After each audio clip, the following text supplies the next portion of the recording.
दोस्तों, तो अब हम लोग करने वाले हैं addition and subtraction of vectors. हम वेक्टर्स को किस तरीके से ऐड करेंगे या सब्सट्रैक्ट करेंगे, क्योंकि वेक्टर अलजेब्रा जैसे कि हम लोगों ने देखे थे कंप्लीटली डिफरेंट होंगे फ्रॉम द नॉर्मल अलजेब्रा। ठीक है, अच्छा before A proceed any further हम लोग पहले एक चीज देख लेते हैं, that is the angle between the vectors. हम वेक्टर्स के बीच में एंगल किस तरीके से निकालेंगे उसके बारे में देखते हैं। एंगल बिटवीन द वेक्टर्स लोग अक्सर गलत निकालते हैं, राइट। नाउ मान लो हमें दो वेक्टर दिया हुआ है, this is say A vector and this is say B vector. Find angle between them. ठीक है, इन दोनों के बीच का एंगल कितना होगा वो हमें निकालनी है। अच्छा देखो, तीन टेक्निक होता है, उसके अंदर दो टेक्निक सेम होता है, एक थोड़ा सा डिफरेंट। पहले जो हम बात करेंगे वो है टेल टू टेल, ठीक है, और head to head join. Tail के साथ टेल या हेड के साथ हेड, इनको अगर हम ज्वाइन करते हैं तो इन दैट केस क्या होगा। ना दोस्तों ध्यान देना एक चीज, ठीक है, हम अभी तक बात कर रहे हैं कंप्लीटली केवल और केवल फ्री वेक्टर्स के रिगार्डिंग। तो कोई भी वेक्टर को मैं अपने पैरेलली शिफ्ट कर सकता हूं, ठीक है। तो जो टेक्निक मैं अपनाता हूं वो नॉर्मली होता है टेल टू टेल, ठीक है। तो if A vector fixed, shift B vector parallel to itself, shift B vector parallel to itself till their tails become same। यानी ए को फिक्स रखते हुए बी को पैरेलली शिफ्ट करो, जो कि दोनों का क्या हो जाए, टेल सेम हो जाए। मतलब सिंपली काम ये करना है, ये हमारा ए वेक्टर है और ये अगर हमारा बी वेक्टर है, तो बी वेक्टर का जो लाइन ऑफ सपोर्ट है उस लाइन ऑफ सपोर्ट के पैरेलल, ये लाइन ऑफ सपोर्ट है, उस लाइन ऑफ सपोर्ट के पैरेलल ए का टेल से एक लाइन खींचो और वहां पर बी का टेल को रखते हुए इक्वल मैग्नीट्यूड का वेक्टर बना दो। ये अगर बी वेक्टर है तो ऑटोमेटिकली ये भी बी वेक्टर है ना। इन दोनों का टेल को कॉमन करने के बाद ये जो दोनों लाइन सेगमेंट है इस पे दो एंगल देखने को मिलेगा, एक थीटा दिखेगा और एक फाई दिखेगा, ठीक है। थीटा जो है उसका ना एक एंगल 180 या फिर उससे कम होंगे और दूसरा जो एंगल होंगे वो या तो 180 या फिर उससे बड़ा होंगे, अप टू 360, ठीक है। Theta is taken as angle between the vectors.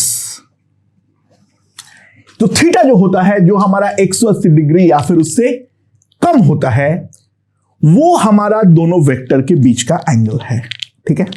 यानी मैं क्या बोल रहा हूं, थीटा जो होगा वो हमारा हमेशा लाई करेगा बिटवीन 0 डिग्री टू 180 डिग्रीज, ठीक है। एंगल हम लोग हमेशा जो लेते हैं वो 0 टू 180 ही लेते हैं, उससे ज्यादा बड़ा वैल्यू हम मेजर नहीं करेंगे। यानी दोनों में से ऑब्वियस सी बात है, अगर 180 है तो बात अलग है, एक 180 से बड़ा होगा और एक छोटा होगा, तो छोटे वाले को ही हम एंगल बिटवीन द वेक्टर्स बोलेंगे, बड़े वाले को हम कंप्लीटली नजरअंदाज करने वाले हैं। I hope this point is perfectly clear. अगर थीटा हमारा 0 डिग्री आता है, थीटा 0 डिग्री होने का मतलब क्या है? ऑब्वियस सी बात है, अगर ये हमारा ए वेक्टर है, दूसरा बी वेक्टर उसी के साथ कोलिनियर है और सेम डायरेक्शन है, तो हमारे पास लाइक वेक्टर्स का केस बनेगा। और थीटा अगर हमारा 180 डिग्री होता है, थीटा अगर हमारा 180 डिग्री होता है, यानी केस क्या है? ऑब्वियस सी बात है, ए अगर इस तरीके से है, बी जो होंगे वो हमारे ऑपोजिट डायरेक्शन में है, लाइक दिस, तो थीटा 180 के मतलब होता है अनलाइक। ठीक है, so this method is called the tail to tail join. ठीक है, अब similar for head to head join में इसलिए कि उसको अप्लाई नहीं करता हूं, similar to head join, right? यानी हेड टू हेड अगर ज्वाइन करना है तो ए वेक्टर को फिक्स कर लो, दोनों में से कोई भी एक वेक्टर को तो फिक्स करोगे ही करोगे। ये हमारा ए वेक्टर है और बी वेक्टर को वापस उसके पैरेलल मूव कराओ। ठीक है, यानी उसके लाइन ऑफ सपोर्ट के पैरेलल एक लाइन बना दो जो कि हमारा ए के हेड के थ्रू पास करे, और अब इक्वल मैग्नीट्यूड के साथ बी वेक्टर बना दो। अब जो इन दोनों के बीच का एंगल बनेगा theta, theta is the angle between the vectors. ठीक है, theta is the angle between the vectors. And obviously बात है, तुम देख सकते हो ये वाला एंगल और ये वाला एंगल दोनों का जो हमारा इंटरप्रिटेशन है वो डेफिनेटली हमारा सेम होने वाला है। नाउ इसके अलावा एक और टेक्निक होता है, वो है हेड टू टेल ज्वाइन। ठीक है, ये थोड़ा सा अलग होता है। जो मान लो अगर हम इस तरीके से बनाए, जो हमारा ए वेक्टर है वो तो फिक्स है, ठीक है, अब बी का टेल को मैं ए के हेड पे ले आऊं तो this is my B vector.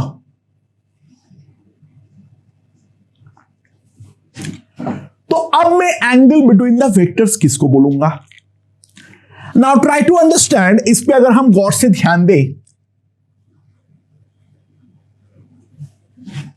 ये वाला एंगल और ये वाला एंगल इक्वल है, ये इक्वल होना बिल्कुल भी जरूरी नहीं है अनलेस एंड अनटिल 90 हो। ये थीटा है तो ये वाला एंगल भी थीटा है। तो अगर हेड टू टेल ज्वाइन किए हो तो ए वेक्टर को अपनी डायरेक्शन में आगे की तरफ प्रोड्यूस करो, ठीक है, और अब ये वाले डायरेक्शन से बी के तरफ आओ। अब जो ये एंगल है that angle is theta.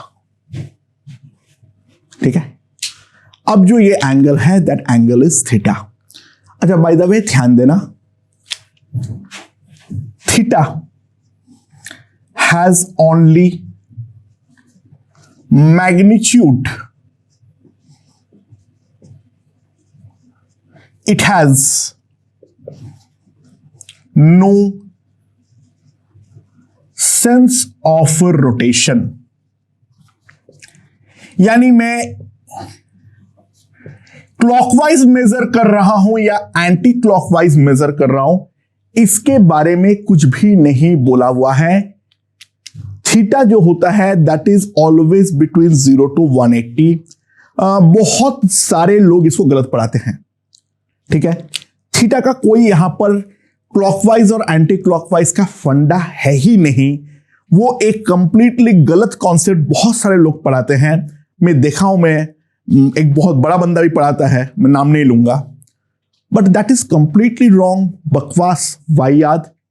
Theta जो है वो यहां पर जो एंगल बिटवीन द वेक्टर्स में हमारा थीटा होता है, that is simply a magnitude between 0 to 180 and nothing else. A से बी मेजर कर रहा हूं या बी से ए की तरफ जा रहा हूं, क्लॉकवाइज जा रहा हूं, एंटी क्लॉकवाइज जा रहा हूं, इन सारी बातों से कोई फर्क नहीं पड़ता है। Theta only has a magnitude, ठीक है, it has no sense of rotation. Let's be very very clear regarding that particular thing. यानी मैं ये भी बोलूंगा, angle between A vector and B vector is same as angle between B vector and A vector। यानी एक positive एक negative angle हमारा नहीं है। Look, normally what I use is a tail to tail joint, ठीक है। You may sometime use head to tail joint, it doesn't matter। कुछ cases में हेड टू टेल ज्वाइन करने में थोड़ा फायदा हो जाता है, फिगर को जबरदस्ती हमें बदलना नहीं पड़ता है, ठीक है। But head to head join I normally avoid, उसका कोई एडवांटेज मुझे आज तक दिखा नहीं है, ठीक है। तो either go for the head to tail, either go for the head to tail join or for the tail to tail join, it doesn't matter तुम कौन सा वाला इस्तेमाल कर रहे हो। तो अगर सिंपल मेरे पास एक, मान लो ये है ट्रायंगल है ABC, ये A है, ये B है, ये C है, ठीक है। It's an equilateral triangle, it's an equilateral triangle.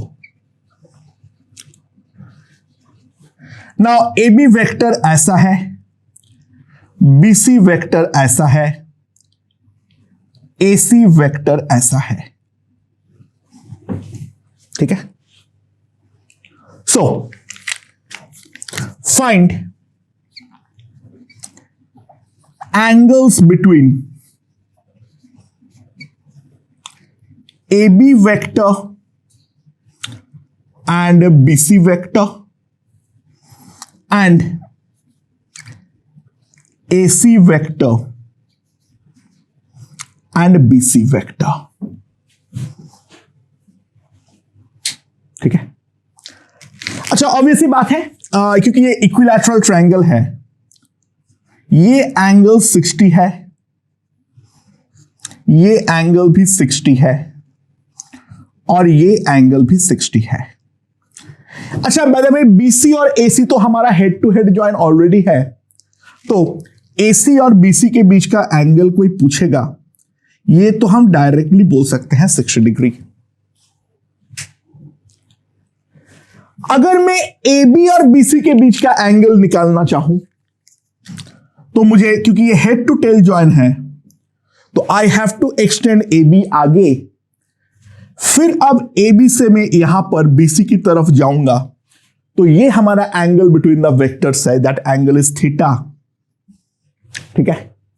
So this angle will be 120 degree, ठीक है।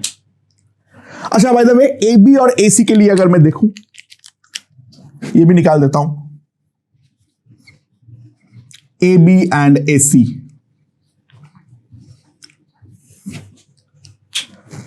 so it's a simple tail to tail joint, और as is a simple tail to tail joint, ये वाला angle जो आएगा वो हमारे पास simply आएगा 60 डिग्री।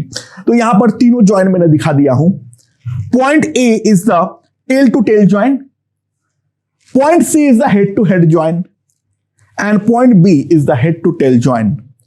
तो टेल टू टेल में और हेड टू हेड में तो डायरेक्टली जो एंगल दिख रहा है वही होगा। हेड टू टेल के केस में तो मुझे इसको आगे एक्सटेंड करना पड़ेगा और फिर जो है वो एंगल मेजर करना पड़ेगा। यहां पर एंगल बिटवीन द वेक्टर्स जो है वो 120 है, बाकी दोनों एंगल जो है वो 60 है। -60 मत लिखना। Angle between the vectors can never be negative. It can absolutely never be negative, that's it. Okay. अच्छा, एक इंपॉर्टेंट फंडा, if angle between A vector and B vector is theta, ठीक है। अगर A वेक्टर और B वेक्टर के बीच में एंगल थीटा है, angle between -A vector and -B vector, sorry, angle between A vector, -A vector and B vector is 180 degree minus theta, ठीक है। दूसरा, angle between A vector and -B vector is also 180 minus theta. And third, angle between -A vector and -B vector is theta. अगर A vector और B vector के बीच में angle हमारा theta है, तो -A और B के बीच में होगा 180 माइनस थीटा। A और -B के बीच में भी होगा 180 माइनस थीटा, और -A और -B के बीच में होगा थीटा। तो एक सिंपल काम हम करते हैं, मान लो ये हमारा A वेक्टर है, ठीक है, और ये हमारा B वेक्टर है। मैंने दोनों को टेल टू टेल ज्वाइन कर रखा हूं, ठीक है, और दे रखा है जो इनके बीच में जो ये एंगल है that is theta. Now -A और B के बीच में एंगल है, तो ये अगर A वेक्टर है दोस्तों, तो ये हमारा -A वेक्टर होगा, और -A और B भी तो टेल टू टेल ज्वाइन है। तो -A और B अगर टेल टू टेल ज्वाइन है, तो ऑब्वियसली ये वाला एंगल जो आएगा, this angle will be simply 180 minus theta. Now A और -B, तो B को उल्टे तरफ बढ़ाओ, ये हो जाएगा हमारा -B वेक्टर। नाउ A और -B भी तो हमारा टेल टू टेल ज्वाइन है, ये थीटा है, तो ऑब्वियसली ये वाला एंगल जो आएगा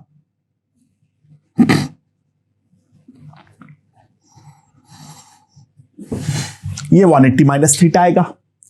और -A और -B अगर मैं इन दोनों को देखूं, तो ये भी तो हमारा टेल टू टेल ज्वाइन है, तो उनके बीच का जो एंगल होगा वो तो ये वाला एंगल होगा, एंड ऑब्वियसली ये वाला एंगल भी थीटा आएगा। तो obviously we have to remember this thing. Remember क्या, ठीक है, ये ऑब्वियस है, ठीक है, we have to visualise this thing. जो अगर A और B के बीच में एंगल थीटा है, तो -A एंड -B के बीच में एंगल हमारा थीटा होगा, 180 माइनस थीटा होगा। A और -B के बीच में भी 180 माइनस थीटा होगा, -A और -B के बीच में थीटा आने वाला है, ठीक है। तो एंगल बिटवीन द वेक्टर्स किस तरीके से हम निकालते हैं, उसके बारे में एक बेसिक बातचीत हमारी हो गई है, ठीक है। So now we move on to the addition of vectors. तो सबसे पहले हम करने वाले हैं ट्रायंगल लॉ ऑफ एडिशन, ठीक है। यानी बेसिकली हमें क्या फाइंड करना है, given A vector and B vector, we are to find A vector plus B vector. ठीक है। Now triangle law of addition क्या बोलता है? देखो, फिक्स ए वेक्टर, जो हमारा कोई एक वेक्टर, दोनों में से एक को फिक्स करो। एक खुद हम फिक्स करेंगे ही करेंगे ना स्पेस में, मतलब सब कुछ वेरिएबल हो जाएगा। Join the tail of B vector to the head of a vector. Join the tail of b vector to the head of a vector. ठीक है, यानी a का जो फाइनल पॉइंट है उसको b का इनिशियल पॉइंट बनाओ। तो अब हमारे पास क्या है? अब हमारे पास क्या है?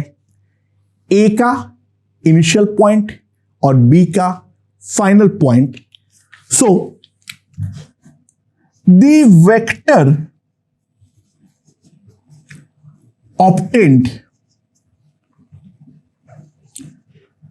by joining tail of a vector to the head of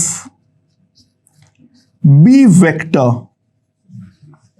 will give us A vector plus B vector.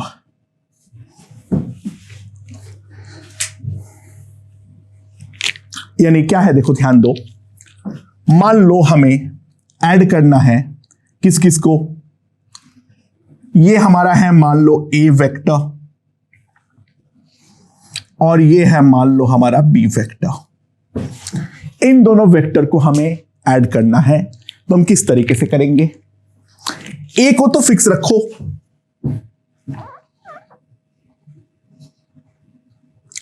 और ए का हेड के साथ बी का पैरेलल शिफ्ट करा के बी का टेल को ज्वाइन करो।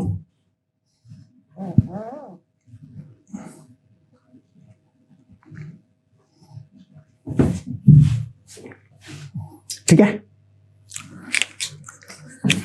अब ए का टेल और उसको हम ज्वाइन करेंगे बी का हेड। तो ये जो ज्वाइन करता हुआ वेक्टर होगा, we have to start from tail and end at head. So ये जो हमारा नया वेक्टर बनेगा, इसको अगर हम सी वेक्टर बोल दें तो C vector will be equals to A vector plus B vector. It's like this. मैं यहां से दुकान 1 पे गया, दुकान 1 से बी वेक्टर पकड़ के दुकान 2 पे गया, तो इनिशियल पॉइंट के रेस्पेक्ट में मैं इतने दूरी पे राइट ना हूं। मैं पहले 5 किलोमीटर चला, फिर 3 किलोमीटर चला, तो क्या मैं अभी 8 किलोमीटर दूर हूं? नहीं, डेफिनेटली नहीं कह सकता हूं। हो सकता है 5 किलोमीटर ईस्ट पे गया, 3 किलोमीटर नॉर्थ ईस्ट पे गया, तो नेट जो हमारा वेक्टर बनेगा वो वेक्टर हमारा इस तरीके से बनने वाला है, राइट। अभी जो मेरा नेट डिस्प्लेसमेंट है वो ये वेक्टर सी वेक्टर हमारा रिप्रेजेंट करने वाला है। अच्छा, इसको ट्रायंगल लॉ क्यों बोलता है? In the process of drawing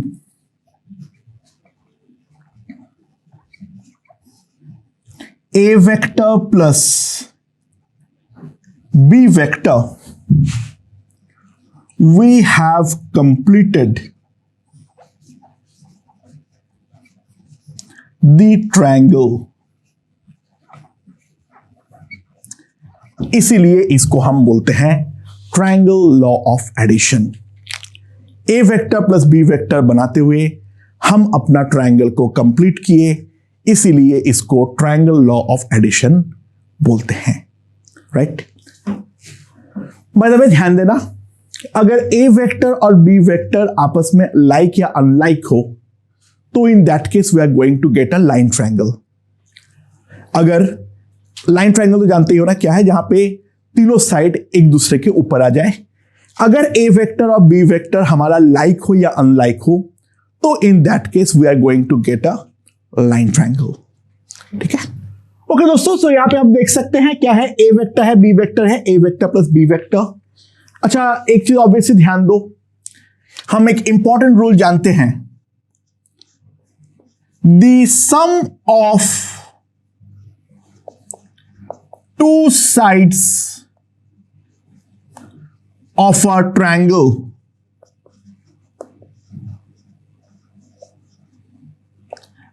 बेटा लेंथ ऑफ बोल दो, is always greater than or equals to the third side's length। ये तो हम डेफिनेटली एक चीज कह सकते हैं, जो हमारा ट्रायंगल का दो साइड का सम का जो लेंथ है वो तीसरे साइड के लेंथ से हमेशा बड़ा या फिर इक्वल होंगे। अच्छा, इक्वालिटी कब होल्ड करता है वो याद रखना है, equality holds for line triangle, equality holds for line triangle। okay,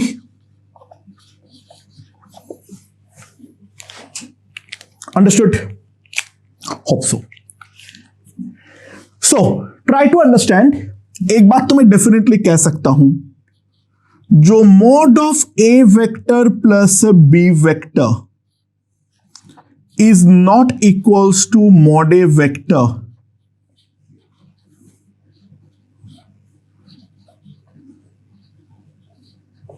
ये तो हमारा हो ही नहीं सकता है। ये तो एक बहुत ही ज्यादा स्पेशल केस हो जाएगा अगर लाइन ट्रायंगल बनेगा तब, ठीक है। अदरवाइज लाइन ट्रायंगल का भी एक स्पेशल केस, अगर बी इस यहां पर आ जाए, हमारा 0 डिग्री एंगल बनाए, तो इन दैट केस ये वाला कंडीशन वैलिड होगा।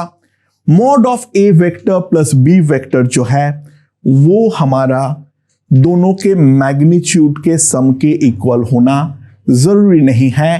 तो 5 किलोमीटर प्लस 3 किलोमीटर यानी 5 kilometre displacement plus 3 kilometre displacement will be 8 kilometer displacement only if both the displacement are in same direction, otherwise the displacement will not be 8 kilometers। we have to understand this, okay?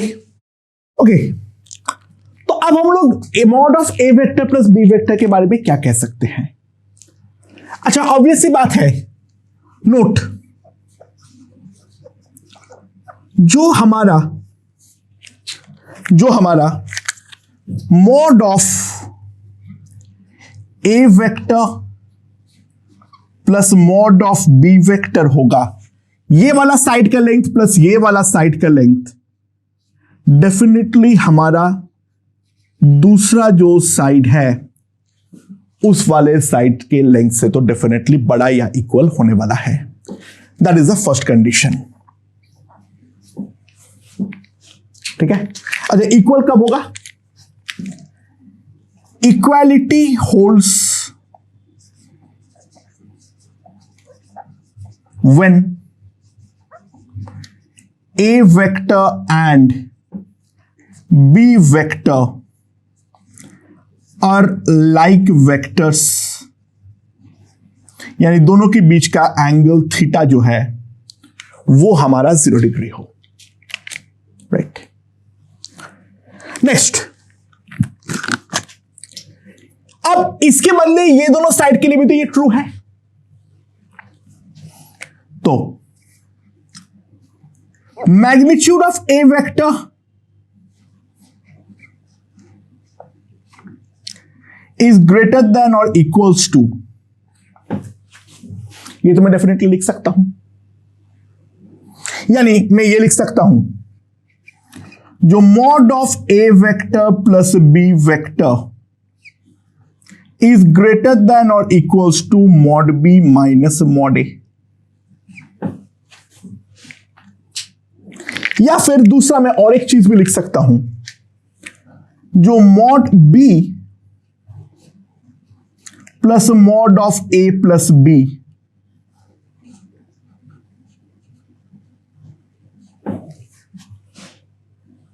यानी मैं ये लिख सकता हूं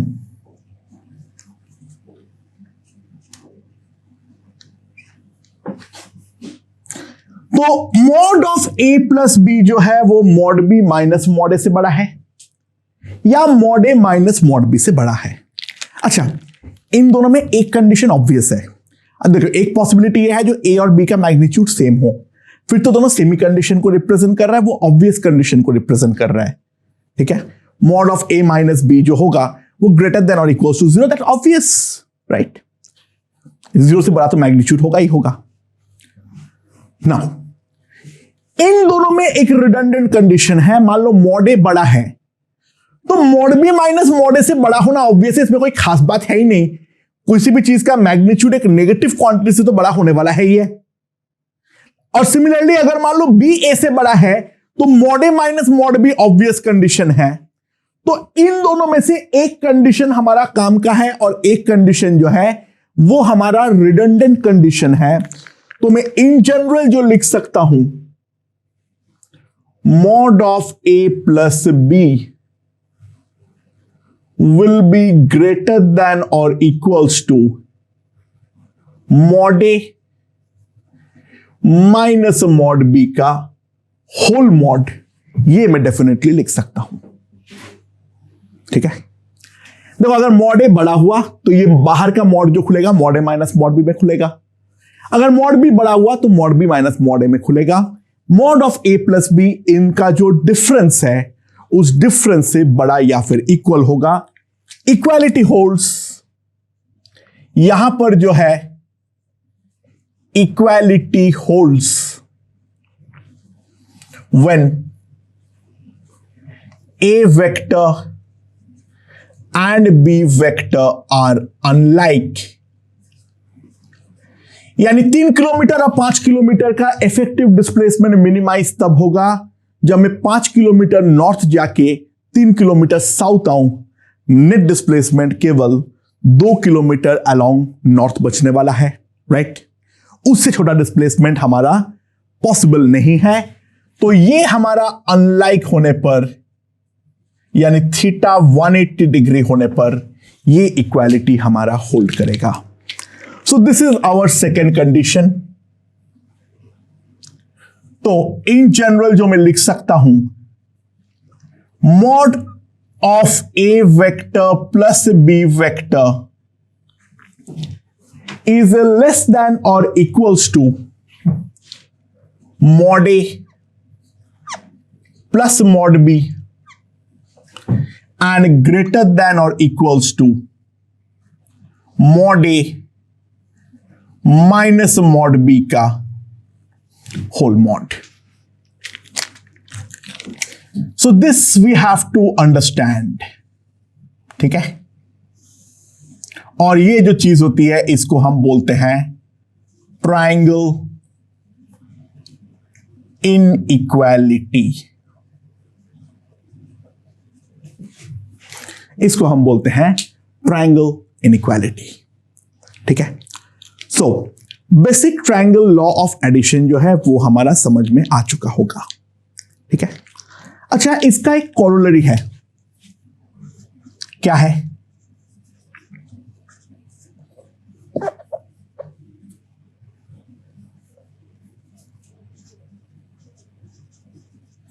so what is the corollary? ध्यान देना, if 3 vectors A vector, B vector and C vector when joined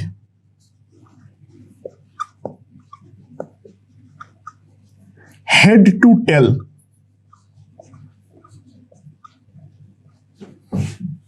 एक के हेड के साथ दूसरे का टेल को मैं ज्वाइन करते जा रहा हूं, ठीक है। If they form a closed triangle if they form a closed triangle, then sum of them will be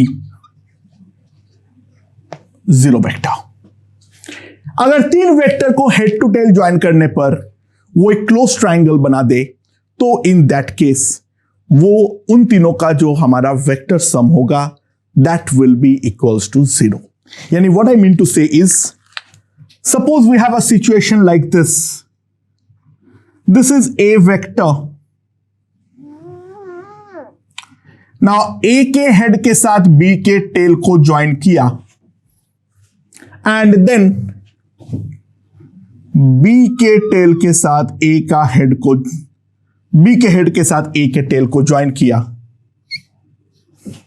और ये ज्वाइन करने के चक्कर में हमारे पास एक ट्रायंगल बन गया गलती से, ठीक है। So my claim is A vector plus B vector plus C vector equals to zero vector.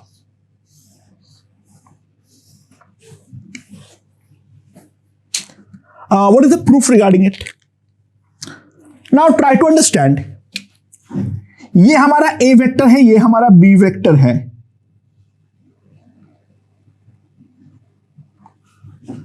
ठीक है, अभी C को भूल जाओ, ये A है, ये B है, ये हेड टू टेल ज्वाइन है। तो इन दोनों को जो ज्वाइन करता हुआ वेक्टर होगा, this is A vector plus B vector. Now A vector और बी वेक्टर पे अगर मैं देखूं, ठीक है, इन दोनों का मैग्नीट्यूड ऑब्वियसली इक्वल है, क्योंकि दोनों ही तो इस ट्रायंगल का साइड को रिप्रेजेंट कर रहा है, और एरो डायरेक्टली हमारा एक का दूसरे का उल्टा है। तो ऑब्वियस सी बात है, C vector will be the negation of A vector plus B vector. And now A plus B को उधर लेकर जाओ, तो it will directly imply a plus B plus C will be equals to zero. तो अगर तीन vector को मैं अगर साइक्लिकली ऐड कर रहा हूं, साइक्लिकली ऐड मतलब हेड टू टेल ज्वाइन में करते जा रहा हूं, और वो तीनों वेक्टर पे फाइनली अगर वो मिलके हमें एक क्लोज ट्रायंगल दे रहा है, तो इन दैट केस हमारा जो तीनों वेक्टर का सम होगा वो डेफिनेटली हमारा जीरो आएगा। ओके, नाउ एक क्वेश्चन देखते हैं जल्दी से। Find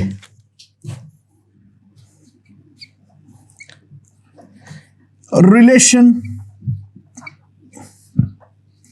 between the vectors. ठीक है, अच्छा पहला क्या फिगर है,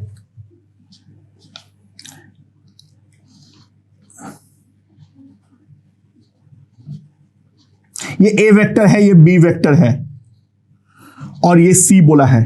तो ए बी सी इन तीनों वेक्टर में रिलेशन क्या होगा? ऑब्वियस सी बात है, ये ट्रायंगल ऑफ एडिशन ही तो है। ए के हेड के साथ बी के टेल को ज्वाइन किया हूं, और फाइनली इन दोनों को ज्वाइन कर दिया गया है। तो ऑब्वियस सी बात है, A vector plus B vector will be equals to C vector. अच्छा, दूसरा वाला केस देखते हैं।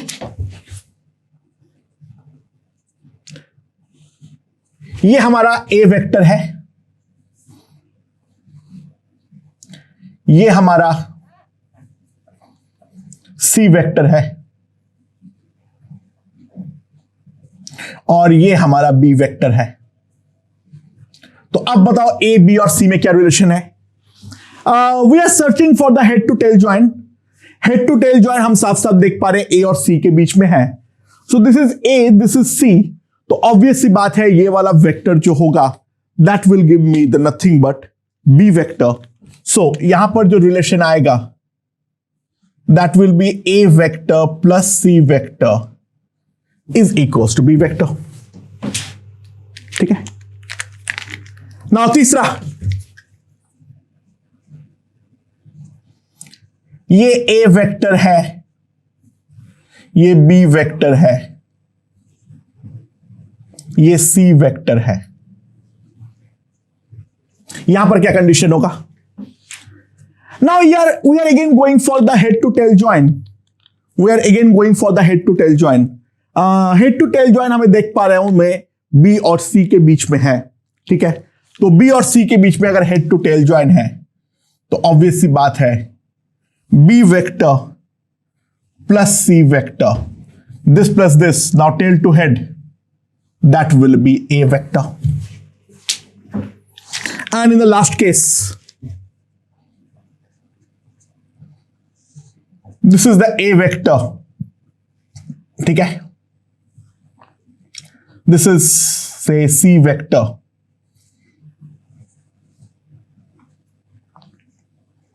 this is say B vector. Now what is the condition, ठीक है। अब इसमें ऐसे है तो यहां पर हम साफ साफ देख सकते हैं सारे हेड टू टेल ज्वाइन है हमारे पास, और हेड टू टेल ज्वाइन करने के बाद ये हमारा क्या दिया है, ये दिया है हमें एक क्लोज्ड ट्रायंगल। तो ऑब्वियस सी बात है हम साफ साफ लिख सकते हैं A vector plus B vector plus C vector, that is equals to 0 vector.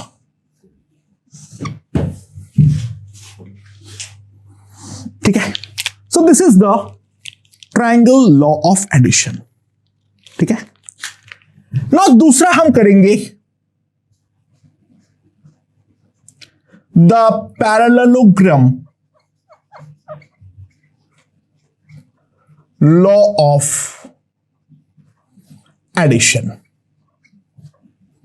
Now ये दोनों लॉ जो है वो बिल्कुल भी डिफरेंट नहीं है। पैरेललोग्राम लॉ ऑफ एडिशन जो है that is nothing but a very slight modification of triangle law. Parallelogram law is nothing but a slight modification of triangle law, ठीक है। तो पैरेललोग्राम लॉ में क्या करना होता है, join A vector and B vector tail to tail. A vector और B vector को टेल टू टेल ज्वाइन करो, ठीक है। कंप्लीट द पैरेललोग्राम, जो हमारा पैरेललोग्राम जो तुम बना सकते हो उस पैरेललोग्राम को कंप्लीट करो। The diagonal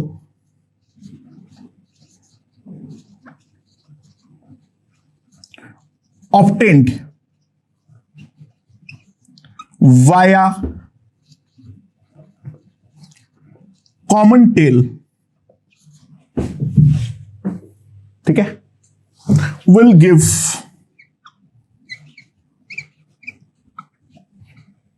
A vector plus B vector। मतलब मैं क्या बोल रहा हूं, बात को समझो। देखो अभी तक हम ट्रायंगल लॉ पे हैं,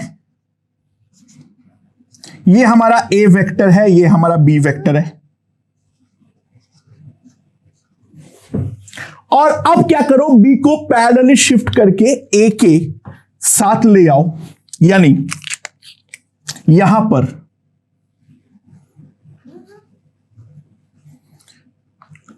टेल टू टेल ज्वाइन कर दो।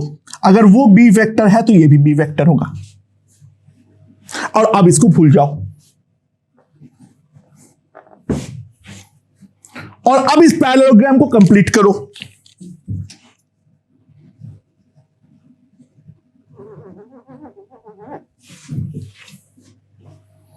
तो अब जो ये डायगोनल है through the common tail, this will give me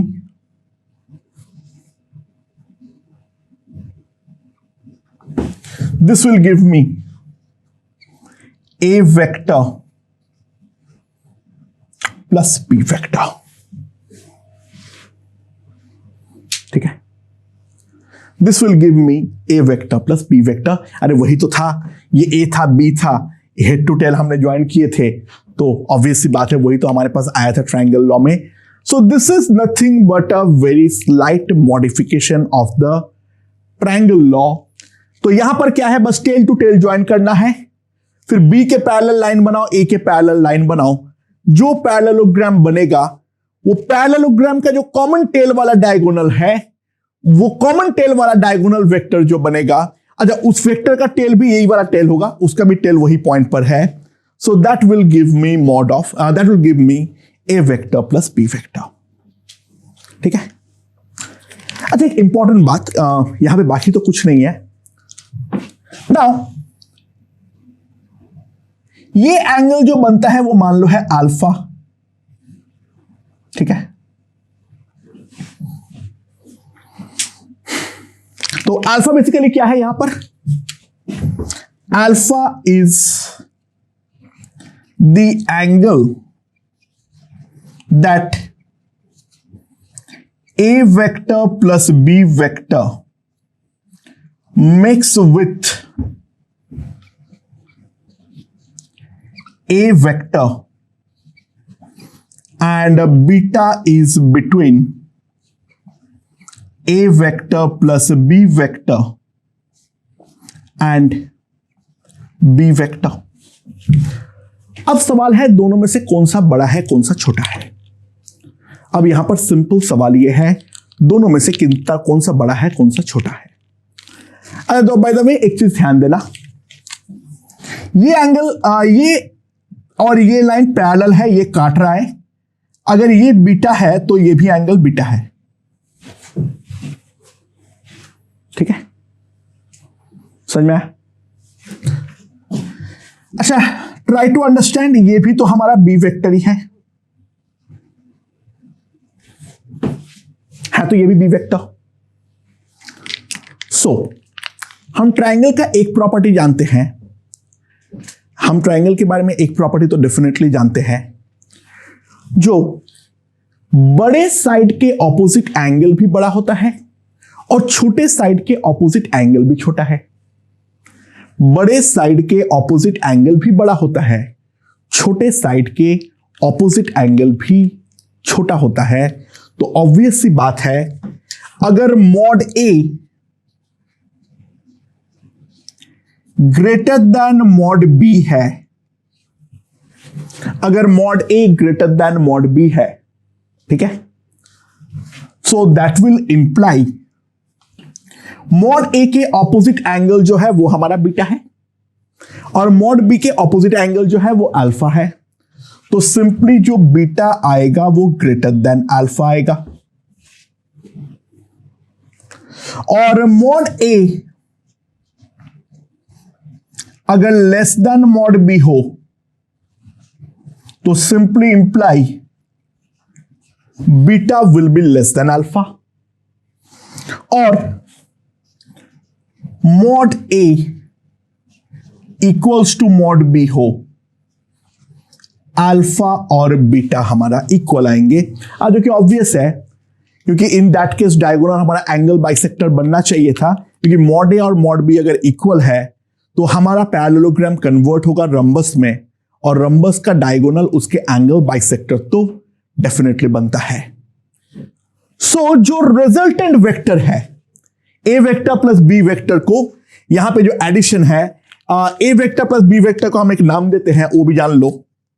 this is also called as the resultant vector. ठीक है,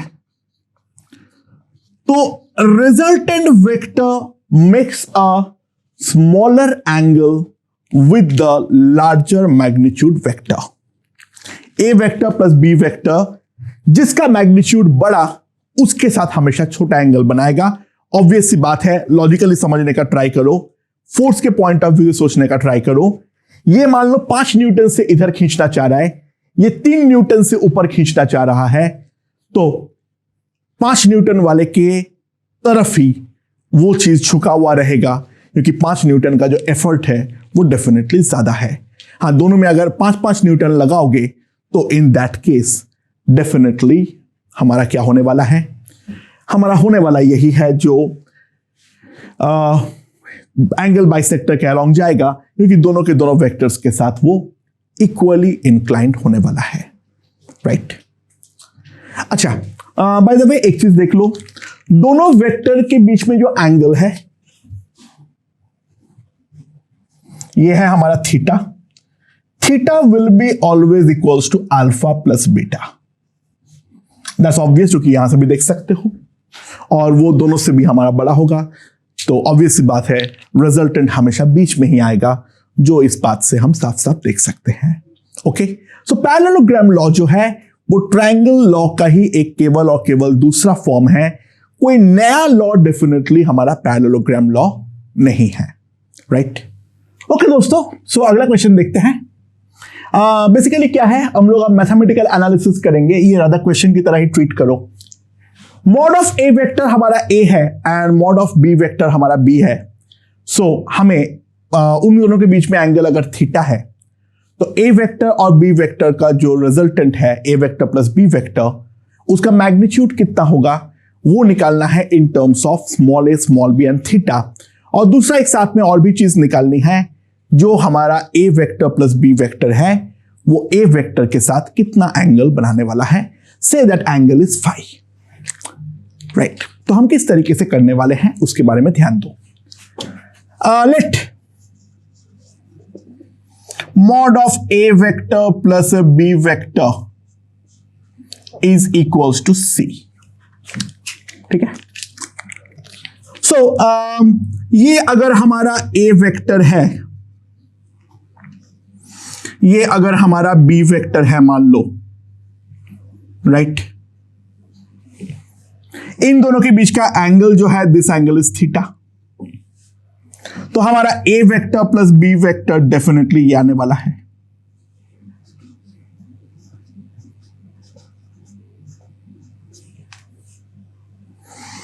नाउ वेक्टर्स को भूल जाओ और ट्रायंगल को बनाओ। ये वाला जो ट्रायंगल है इसका साइड लेंथ ये वाला ए है, इसका साइड लेंथ ये वाला स्मॉल बी है, और ये जो ट्रायंगल है ये जो साइड लेंथ है ये सी। ये वाला angle we know equals to theta.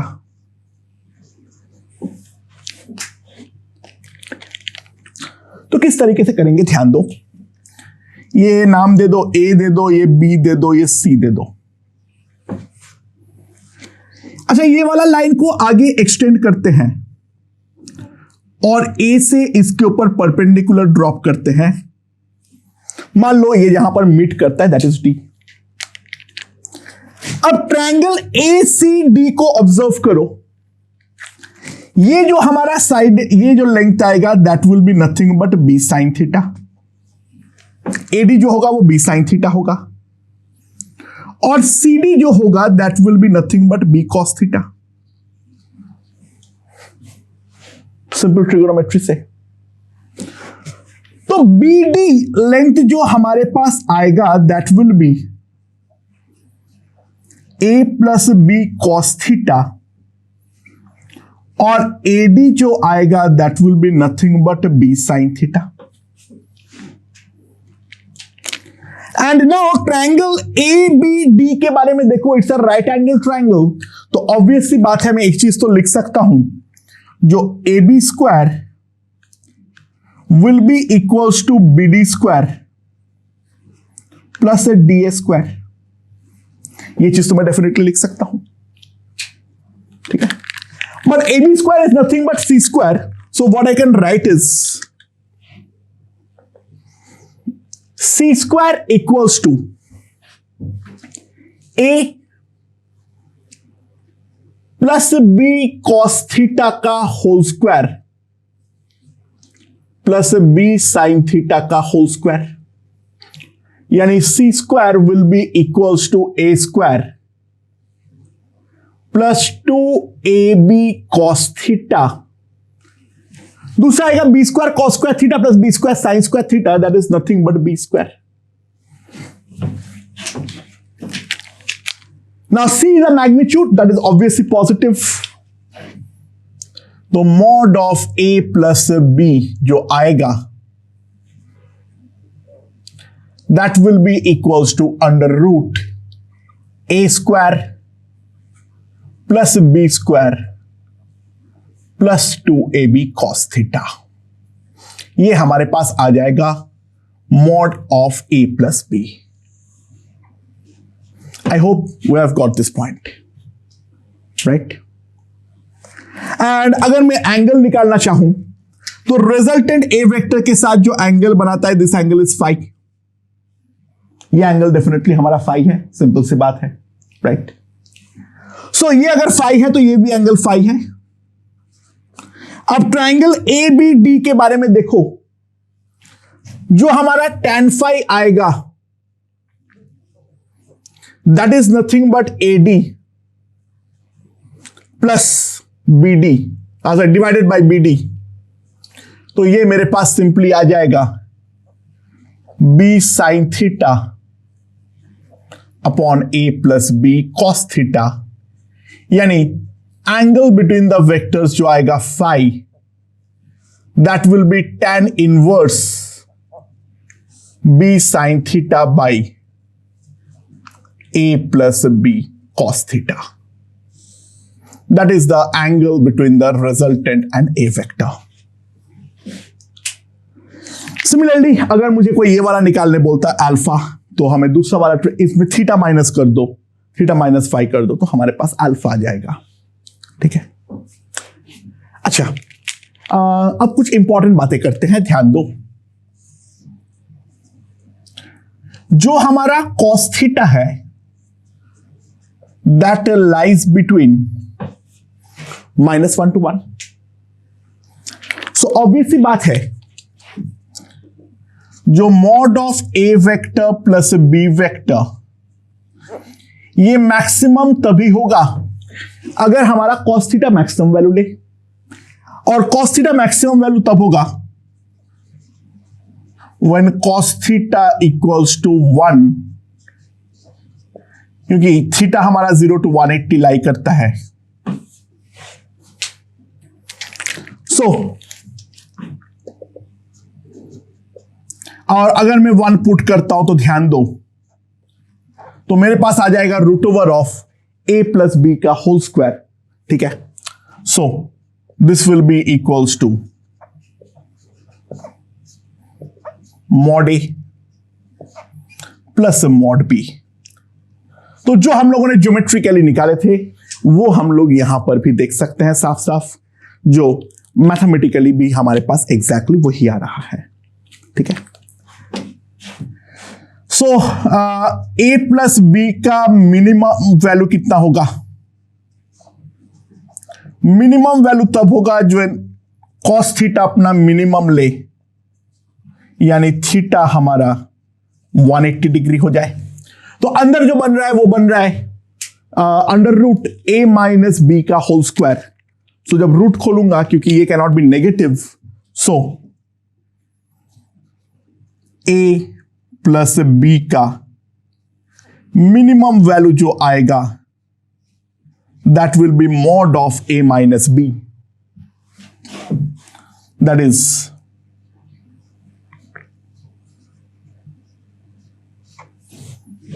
ठीक है.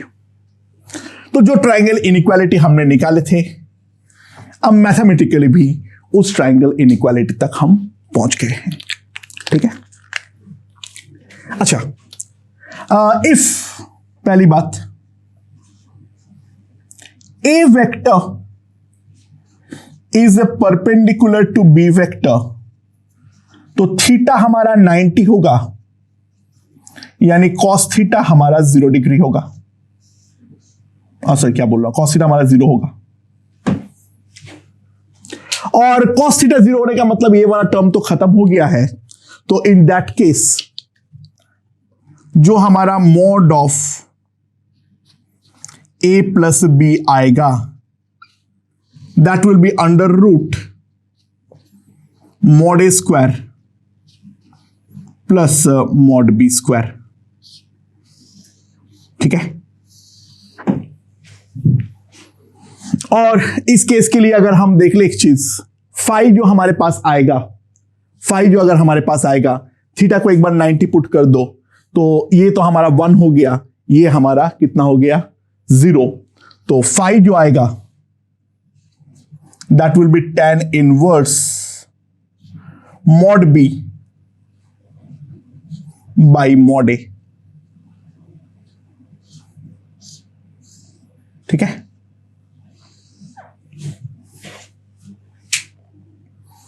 that will be tan inverse mod b by mod a, right? I hope this part is perfectly understood. मेरे ख्याल से यहां पर कोई भी दिक्कत हमारा नहीं होने वाली है। उम्मीद करता हूं ये समझ में आ चुका है। अब थोड़ा स्पेशल केस देखता हूं, ध्यान देना। Let mod a is equals to mod b, that is equals to a. So यहां पर अगर हम ध्यान दें, इन जनरल अगर मैं इसमें डालूं mod of a plus b under root a square plus a square two a square cos theta आएगा, तो हमारे पास आ जाएगा mod of a plus b two a square into 1 plus cos theta. ये हमारे पास आ जाएगा mod of a plus b। और ये अगर हमारे पास mod of a plus b आ चुका है,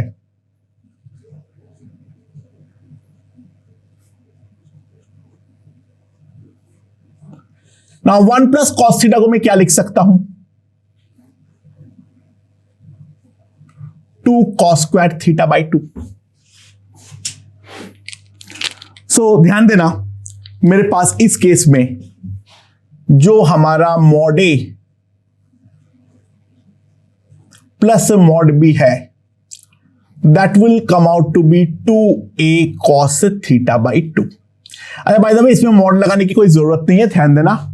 थीटा हमारा 0 to 180 है, तो ऑब्वियस सी बात है जो हमारा कॉस है वो कॉस में 0 से 90 ही इनपुट जाने वाला है, तो ऑब्वियसली ये क्वांटिटी पॉजिटिव है, हमें यहां पर कुछ भी मॉड वगैरह डालने की जरूरत नहीं है, ये ऑटोमेटिकली एक पॉजिटिव क्वांटिटी है। तो अगर दो इक्वल वेक्टर है, तो दो इक्वल वेक्टर के केस में हम लोगों का जो मैग्नीट्यूड आएगा वो मैग्नीट्यूड हमेशा आएगा 2a cos थीटा बाई 2। ठीक है, स्पेशल केस, अगर मैं स्पेशल केस के बारे में देखूं, थीटा अगर मेरा 120 डिग्री है, तो mod of a plus b जो आएगा cos 120 by 2, that is cos 60, that is half, ये मेरा a ही आने वाला है, which is equals to mod a, which is equals to mod b। इस चीज को थोड़ा सा हम लोग देख लेते हैं वाया ज्योमेट्रिकली। a और b के बीच में एंगल अगर मैं बनाता हूं 120 डिग्री, तो ये हमारा a वेक्टर है और ये हमारा b वेक्टर है। ये वाला एंगल जो है ये हमारा है 120 डिग्री, तो अंदर का एंगल जो बनेगा वो एंगल साफ साफ हमारा 60 डिग्री बनेगा। Now this will be a vector plus b vector. Try to understand, इन दोनों का मैग्नीट्यूड इक्वल बोला है, तो इनके ऑपोजिट एंगल्स भी हमारे इक्वल होंगे। ये हमारा 60 है, तो बाकी दोनों का सम 120 है, तो इंडिविजुअली 60-60 होगा।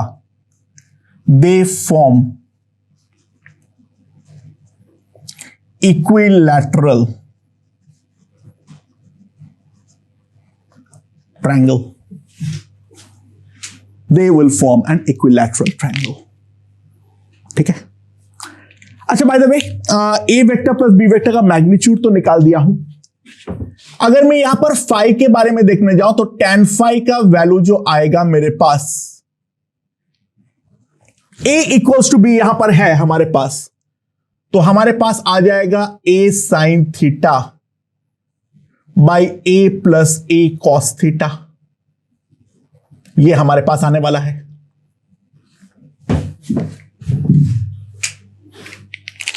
सो tan फाई अगर मैं देखूं तो मेरे पास आएगा sign theta by 1 plus cos theta. Now sine theta का वैल्यू हो जाएगा 2 sine theta by 2 cos theta by 2, और नीचे जो आ जाएगा वो आ जाएगा 2 कॉस स्क्वायर थीटा बाई 2। तो मेरे पास जो आ जाएगा tan फाई, साफ साफ ध्यान दो, ये आने वाला है tan थीटा बाई 2, तो फाई जो होगा that will B theta by 2। That's pretty obvious, क्योंकि दो इक्वल वेक्टर है तो उनके बीच में हमारा इक्वल इंक्लाइन होना चाहिए, जो हमारा मैथमेटिकली भी साफ साफ आ रहा है। ठीक है, सो मैथमेटिकली ए वेक्टर प्लस बी वेक्टर क्या होता है, उसके मैग्नीट्यूड्स कितने होते हैं, उसके बारे में पूरी तरीके से आइडिया जो है वो हम यहां पर लगा चुके हैं।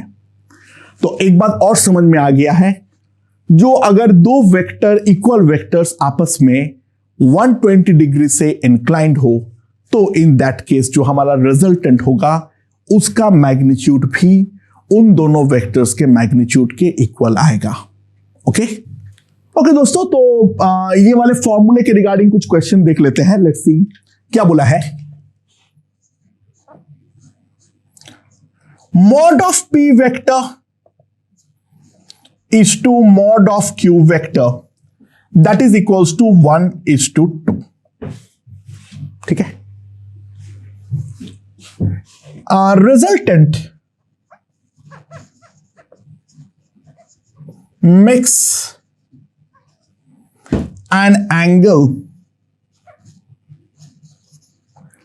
tan inverse √3/2 with the p vector. Find angle between p vector and q vector. ठीक है, इट्स वेरी सिंपल। आइए देखो, मॉड ऑफ p वेक्टर को अगर मैं p बोल देता हूं तो मॉड ऑफ q वेक्टर जो आएगा that will be 2p, right? Let angle between them is equals to theta। तो मेरे पास क्या आ जाएगा, फाई जो है वो है tan इनवर्स ऑफ दिस, यानी tan phi that is √3/2।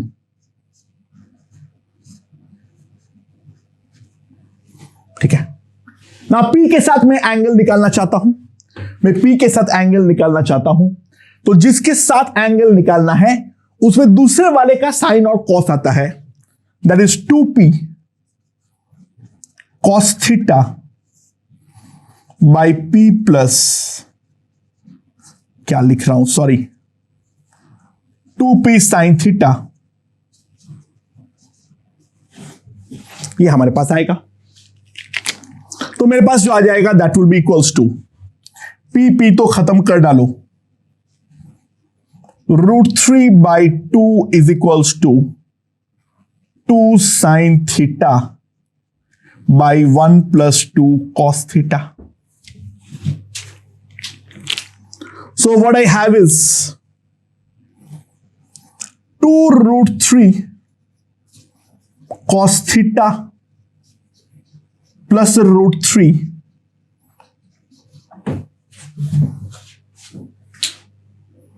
4 sine theta. Squaring मार दो, अच्छा रहेगा, स्क्वायरिंग मार दो अंधाधुन। यहां पर मेरे पास क्या आ जाएगा, 4 3 12 कॉस स्क्वायर थीटा प्लस 3, और यहां पर मेरे पास आ जाएगा 4 × 3 12, ठीक है, cos theta 16 minus 16 cos square theta, 4 sign square theta, उसका 16 साइन स्क्वायर थीटा हो जाएगा। इसको मैं इस तरीके से लिख सकता हूं। So what I have is 28 cos square theta minus plus 12 cos theta 13। ये हम डेफिनेटली लिख सकते हैं। And now we have to simply find the value of cos theta. कुछ फैक्टर हो रहा है क्या? हो रहा है शायद। 28 का लिख दो 2 इंटू 14, तो यहां पर 26 आएगा। हाँ, आ रहा है। सो यहां पे अगर हम ध्यान दें फैक्टराइज करने के दौरान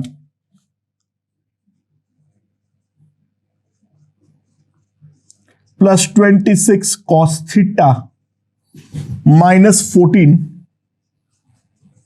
cos theta minus 13 equals to 0, ये हमारे पास आएगा। एंड यहां से अगर हम ध्यान दें तो यहां से 2 कॉस थीटा अगर हम कॉमन लेते हैं तो 2 cos theta minus 1 14 cos theta plus 13 जो है वो हमारा 0 आ रहा है।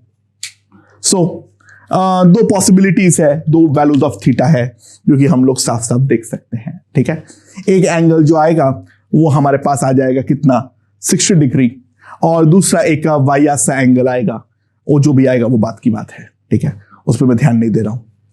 सो थीटा जो आएगा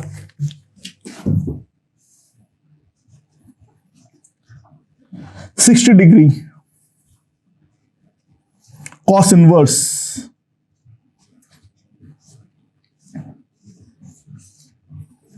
माइनस 13/14। ओके, अच्छा इसको अगर पुट बैक करके चेक कर लेना ये ओरिजिनल कंडीशन को सेटिस्फाई करता है या नहीं, क्योंकि वो करना जरूरी है। स्क्वायरिंग किए तो एक्स्ट्रा रूट आ सकता है, तो वो एक बार हमें चेक करना पड़ेगा जो भाई ये हमारा सेटिस्फाई भी करता है या नहीं। एक बार चेक कर लेते हैं फटाफट। कॉस थीटा माइनस 13/14 है। सो यहां पर अगर मैं पुट करता हूं तो यहां पर नीचे कितना आ जाएगा -26/7, वो आ जाएगा -26/7। ठीक है, और ऊपर साइन थीटा तो हमारा डेफिनेटली पॉजिटिव क्वांटिटी आएगा, तो नीचे नेगेटिव आएगा ऊपर पॉजिटिव आएगा, तो ये वाला वैल्यू तो हमारा एक्सेप्टेबल ही नहीं होगा। Try to understand. अच्छा साइन जो है वो डेफिनेटली हमारा पॉजिटिव है, थीटा 0 to 180 है, तो ये वाला वैल्यू हमारा एक्सेप्टेबल ही नहीं होगा।